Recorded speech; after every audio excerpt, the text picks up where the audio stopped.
Do I look good? Oh, hello, boys and girls. I'm so very, very excited. It's Christmas Eve, and it's the last time, unfortunately, that I'll be able to come to you from my home in the North Pole this year. But hasn't it been fun visiting together for the last few days?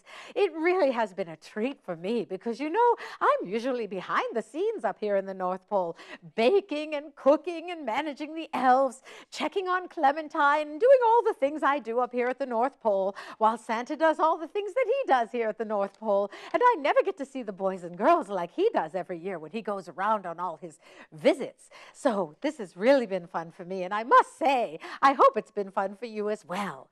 And in a minute, I'm going to read the last batch of your letters for this year. But first, I want to make sure that Freddie has got his very best jokes for you. Freddie, did you save your very best jokes for the boys and girls for today's show? Oh, you know it, Mrs. Claus. I saved my absolute funniest jokes for this last show on Christmas Eve. Oh, goody. I just can't wait because, you know, it's been kind of stressful around here and I could use a good laugh. I'm sure the boys and girls could use a good laugh too. So, Freddie, lay 'em on us right now. Okay, Mrs. Claus, what's the absolute best Christmas present in the whole wide world? The best Christmas present in the whole wide world. Well, to Mrs. Claus, that would probably be a widescreen TV, so I could watch John Travolta, my favorite actor, really, really big. But that's probably not what you meant, is it, Freddie? No, Mrs. Claus, I'm sorry, that's not what I meant. What I think the best Christmas present in the whole wide world would be is a broken drum. What? A broken drum? I don't get it, Freddie. Explain. A broken drum, Mrs. Claus. It's the best present because you can't beat it. Oh, boy. I'm not even going to laugh at that one. That's so silly, Freddie. That's not even funny. Come on now. You told me you were saving the best ones for last. Give me a better one than that. Well, Mrs. Claus, you sure are hard to please sometimes. But okay, here's one about knitting. You like to knit, don't you, Mrs. Claus? Oh, absolutely. I sure do like to knit. I haven't had a chance to knit anything lately, but I did knit a great big scarf for Clementine the reindeer wrangler. But don't tell her, because that's her Christmas present. Okay, Freddie, tell me a joke about knitting. Okay, Mrs. Claus, why are Christmas trees such bad knitters? Why are Christmas trees such bad knitters? I don't know. I can't even imagine Christmas trees even trying to knit. How could they possibly hold up the project and make all the purling and plus twos and whatever those things are that you have to do when you knit? Freddie, tell me why Christmas trees are such bad knitters. Because, Mrs. Claus, they're always dropping their needles. Get it? They're always dropping their needles because they're evergreen trees. You know what, Mrs. Claus? You don't think that one's funny either, do you? Well, I must say, I guess I could raise a chuckle for that one. No, Freddie, that one wasn't too bad. But now you've got one more chance to really make me guffaw. So give me your best joke of the season. Okay, Mrs. Claus, I know you're really going to like this one. Who gives presents to baby sharks? Well, I know for sure it isn't Santa Claus, because he can't go under the ocean in his sleigh. The reindeer would not be able to breathe under the water. So I have no idea, Freddie, who gives presents to baby sharks. That's easy, Mrs. Claus. It's Santa Jaws. Santa Jaws. Freddie!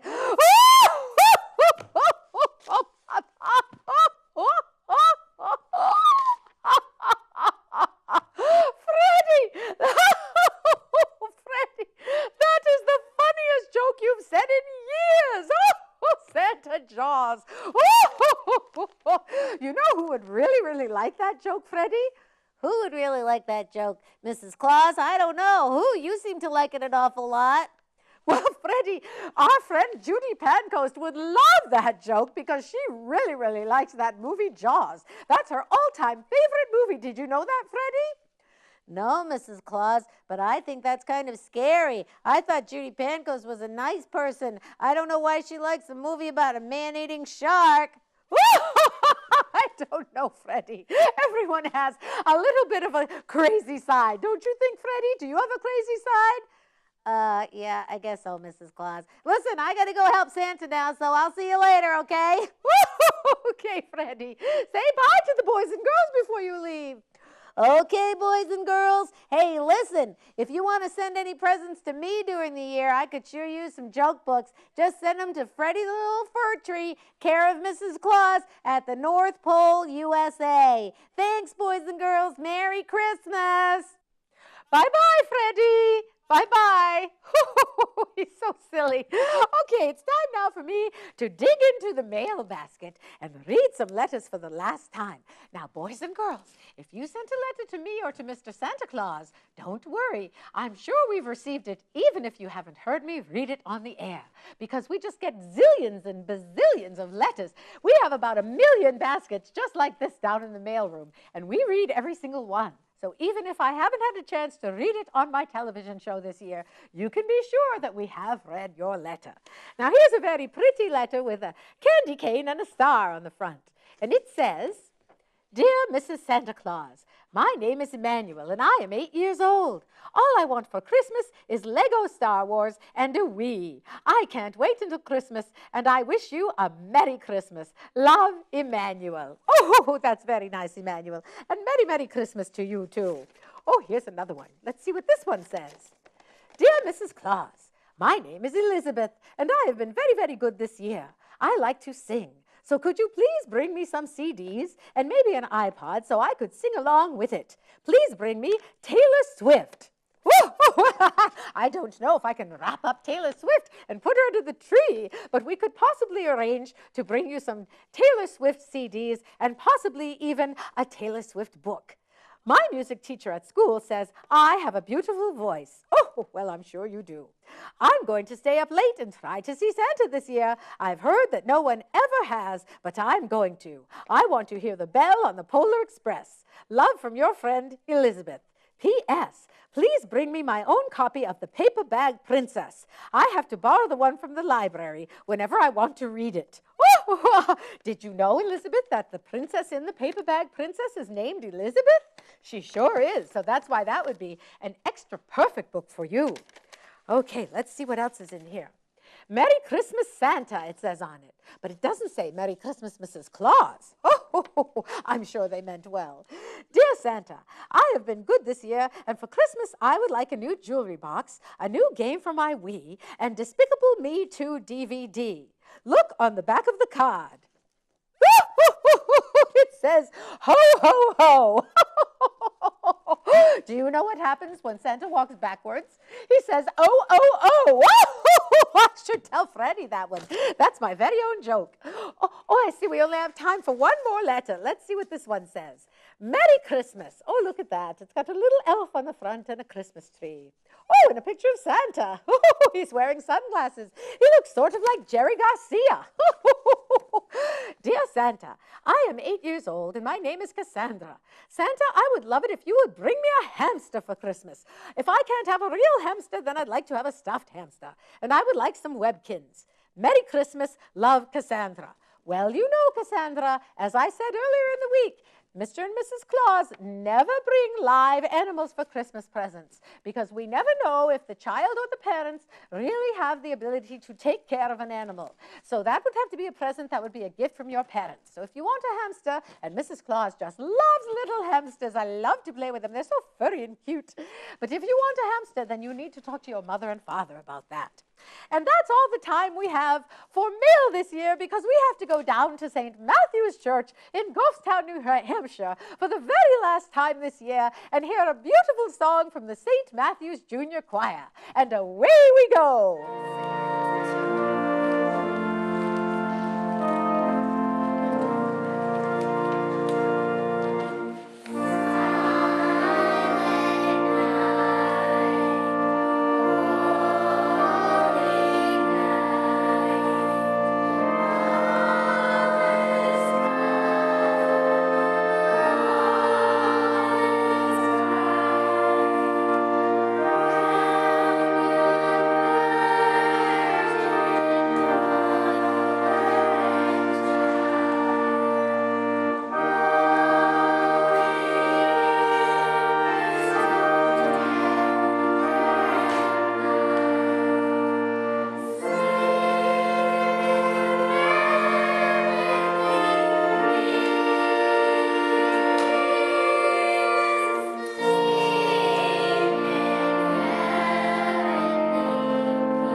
so beautiful. And thank you so much, St. Matthew's Junior Choir, for sharing your lovely music with us this year on my television program. I hope you all have a very, very, very, very, very, very Merry Christmas. And make sure you tuck yourselves into bed tonight, say your prayers, and don't go peeking for Santa Claus.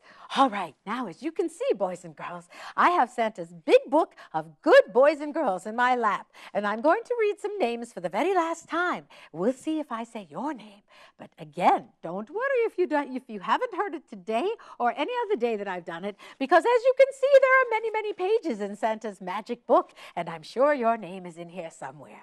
Right now I see Maria and John, Penny and Danny. There's David and Debbie, Lori and Lisa, Rita and Joseph, Abel and Marvin, Jackson and Daquan. There's Philip and Peter and Nicholas, Isaiah, Taylor and Ebony. There's Lily and Jan and Jenny, and there's Andriana and Nico. There's Benjamin and Phineas, Ronald and Raymond. There's Hazel and Jeanette, Katrina and Maud. There's John and Vincent, Raoul and Billy. There's Horace and William, Maggie, Katie, Hannah and Elias. And there's Richard and Donna. And there's Peggy. And there's Zechariah too. And there's Hunter and Hamish. Oh my goodness, so many names. I could never read them all. But you know what? I was just noticing the clock on the wall, and the reindeer are going to be set up on the sleigh pretty soon. You know, I'm getting more and more excited by the minute. I just can't believe that the big night is finally here. It's the night we wait all year for here at the North Pole. It's better than New Year's. Of course it is, because it's Christmas Eve. And I'm so glad that you've shared this special time with me this year on all of our visits over the past several days. And now for my last story, I've chosen the most special one of all for Christmas Eve, The Night Before Christmas by Clement C. Moore. Are you ready? 'Twas the night before Christmas, when all through the house not a creature was stirring, not even a mouse. The stockings were hung by the chimney with care, in hopes that St. Nicholas soon would be there. The children were nestled all snug in their beds, while visions of sugar plums danced in their heads. And Mamma in her kerchief, and I in my cap, had just settled our brains for a long winter's nap. When out on the lawn there arose such a clatter, I sprang from my bed to see what was the matter. Away to the window I flew like a flash, tore open the shutters, and threw up the sash. You know what the sash is, boys and girls? I didn't know that for the longest time. It's just the window pane. It's just throwing open the window so you can see what's going on out there. The moon on the breast of the new-fallen snow gave the luster of midday to objects below. That means it was so bright out, it was almost like noontime.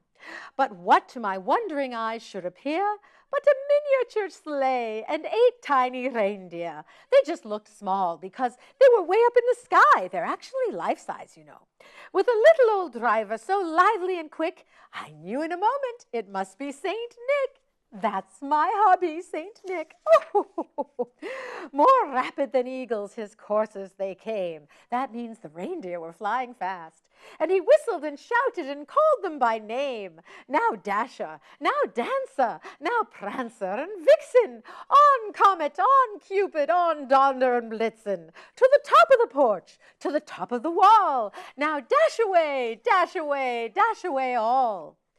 As dry leaves that before the wild hurricane fly, when they meet with an obstacle, mount to the sky, so up to the housetop the coursers they flew, with a sleigh full of toys, and Saint Nicholas too. And then in a twinkling I heard on the roof the prancing and pawing of each tiny hoof. As I drew in my head and was turning around, down the chimney St. Nicholas came with a bound. Don't ask me how he gets down the chimney. That's a trade secret. He was dressed all in fur from his head to his foot. You notice now that I don't have any fur. I think this is a problem that needs to be addressed under our Christmas tree this year. And his clothes were all tarnished with ashes and soot. A bundle of toys he had flung on his back. And he looked like a peddler just opening his pack. His eyes, how they twinkled. His dimples, how merry. His cheeks were like roses. His nose like a cherry. His droll little mouth was drawn up like a bow, and the beard on his chin was as white as the snow. The stump of a pipe he held tight in his teeth. Now, you know, Santa Claus gave up smoking many, many years ago, but people expect to see him with that pipe. So when he must, he just puts it in and never, never lights it. The smoke of it encircled his head like a wreath. He had a broad face and a round little belly that shook when he laughed like a bowl full of jelly. He was chubby and plump, a right jolly old elf, and I laughed when I saw him in spite of myself. A wink of his eye and a twist of his head soon gave me to know I had nothing to dread. He spoke not a word, but went straight to his work and filled all the stockings, then turned with a jerk. And laying a finger aside of his nose and giving a nod, up the chimney he rose. He sprang to his sleigh, to his team gave a whistle, and away they all flew like the down of a thistle. But I heard him exclaim, ere he drove out of sight, Merry Christmas to all, and to all a good night. Nicholas, what a surprise! Hello, My handsome. dear. Oh, hello. I thought you'd be very, very busy and not be able to come to see the boys and girls today. The elves have packed the sleigh, but they left no room for Santa. So they're rearranging presents. There must have been many good boys and girls this year. Oh, yes, I've been reading from your book all week. Yes? Too many names for me to possibly read in just 1 week. But, I must look a fright. I've been busy in the kitchen baking cookies and all. You always look lovely, my dear. Oh, you're so sweet, Santa. Or should I call you Nick? Santa has so many different names, but I always call him Nicholas, don't I, sweetheart? Yes, you do, dear. We won't tell them what I really call you in secret, Pooh Bear. Okay. Oh, now. I know you only have a minute. Shall we sing together to the boys and girls? Yes, let's do that. Okay. How about we wish you a Merry Christmas? That sounds good. Are you ready, boys and girls? Sing along with us. 1, 2, 3. We wish you a Merry Christmas. We wish you a Merry Christmas. We wish you a Merry Christmas and a Happy New Year. Do you want to say goodbye to the boys and girls? Yes, you better get to bed. I'm about ready to leave, and I can't stop if you're still up. So get in those jammies, crawl under the covers, and soon I'll be at your house. And remember to leave nutritious snacks for Santa. We're trying to be healthy this year. I still love cookies, so. Have fun on your ride, dear. Thank you, dear. I'll see you in the morning. Goodbye. Bye-bye. What a lovely surprise. And now you know, speaking of cookies, we have a big party here at the North Pole after my husband takes off on his ride. And I have to finish baking cookies for all the elves to celebrate. So I'm going to wish you a very, very Merry Christmas and leave you with a song from Judy Pancoast. I'll see you next year. Merry Christmas. Merry Christmas. Bye-bye.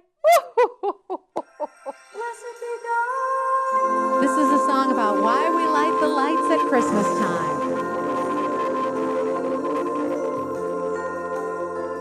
You can dance if you wanna.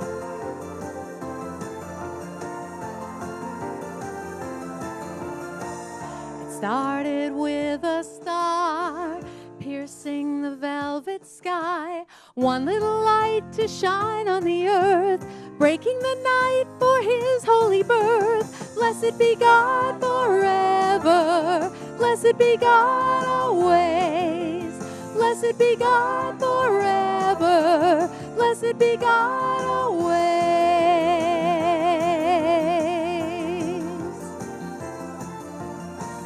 Then angels filled the sky like brilliant fireflies, all of the darkness driven away, changing the world forever that day. Blessed be God forever, blessed be God always, blessed be God forever, blessed be God always.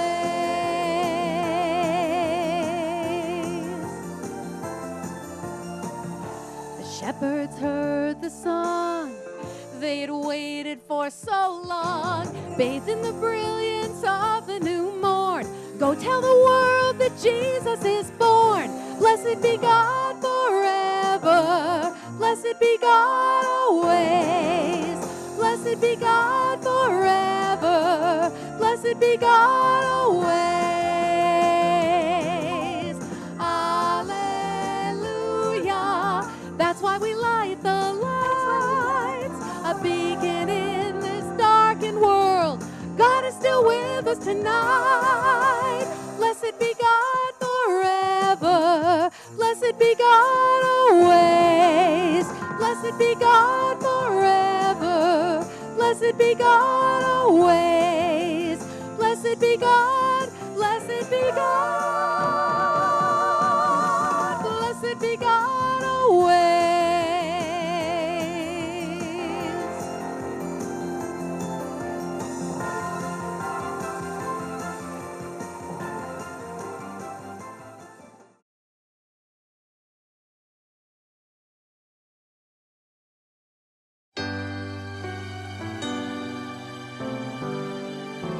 Let me tell you about this house. There's one in every town. It's the one at Christmas time where folks all gather round. Most times of the year you'd pass by and not look back.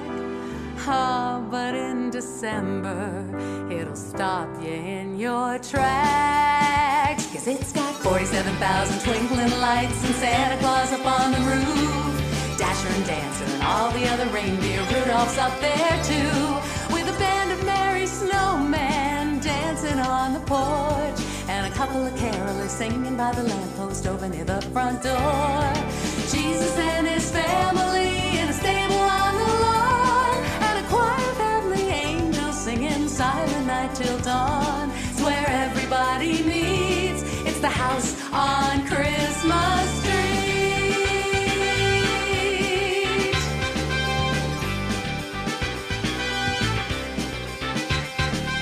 Every year, Thanksgiving Day, while we digest our turkey, the family puts up its display. You can see it from Albuquerque.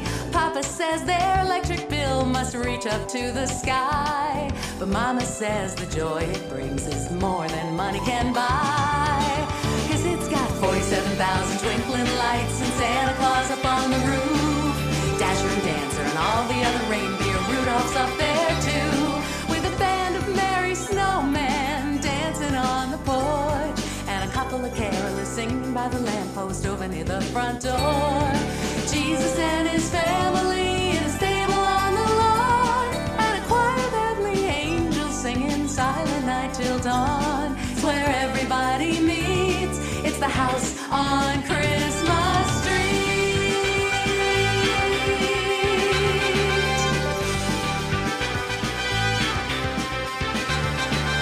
Every tree is all aglow with a Merry Christmas banner hanging high. It's so pretty in the snow. It's got to put a sparkle in your eye. In your eye. 'Cause it's got 47,000 twinkling lights and Santa Claus up on the roof, Dasher and Dancer and all the other reindeer. Rudolph's up there too, with a band of merry snowmen dancing on the porch, and a couple of carolers singing by the lamppost over near the front door. Jesus and